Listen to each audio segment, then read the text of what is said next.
श्री कृष्ण ने महाभारत में शस्त्र क्यों नहीं उठाया?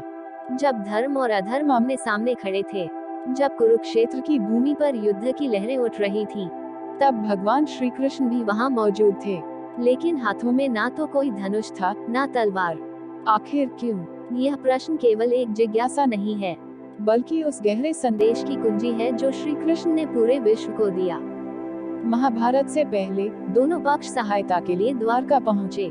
दुर्योधन और अर्जुन। श्री कृष्ण विश्राम कर रहे थे। दुर्योधन उनके सिरहाने बैठा और अर्जुन उनके चरणों की ओर। जैसे ही श्री कृष्ण जागे, उन्होंने अर्जुन को पहले देखा। उन्होंने मुस्कुराते हुए कहा, तुम दोनों मेरे पास सहायता के लिए आए हो। मैं दो विकल्प देता हूँ, मेरी विशाल नारायणी सेना या मैं स्वयं। पर एक शर्त है, मैं युद्ध नहीं करूँगा, शस्त्र नहीं उठाऊंगा। दुर्योधन ने तुरंत सेना चुनी।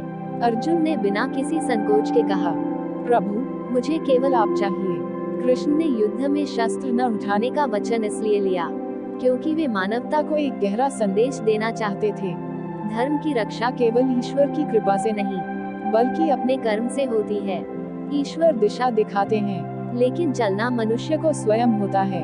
कृष्ण ने अर्जुन के रथ की बागडोर थामी और गीता का उपदेश दिया। उन्होंने अर्जुन को बताया कि क्या धर्म है, क्या अधर्म है, और कैसे निष्काम कर्म ही सच्चा योग है। एक बार युद्ध के दौरान भीष्म पितामह अर्जुन पर भारी पड़ रहे थे। श्री कृष्ण ने आवेश में आकर रथ से छलांग लगा दी, हाथ में चक्र उठा लिया। भीष्म ने हाथ जोड़ लिए। प्रभु, आपने तो वचन दिया था। कृष्ण मुस्कुराए और बोले, जब मेरा भक्त संकट में हो तो मैं अपना वचन भी तोड़ सकता हूँ। लेकिन अर्जुन ने उन्हें रोका और युद्ध आगे बढ़ा। कृष्ण ने अंत तक शस्त्र नहीं उठाया, फिर भी वह युद्ध उनकी ही बुद्धि से जीता गया, क्योंकि उनका सबसे बड़ा अस्त्र था ज्ञान।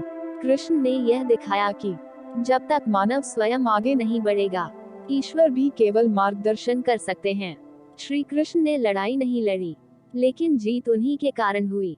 जहाँ धर्म है, वहाँ श्री कृष्ण है, और जहाँ कृष्ण है, वहाँ विजय निश्चित है।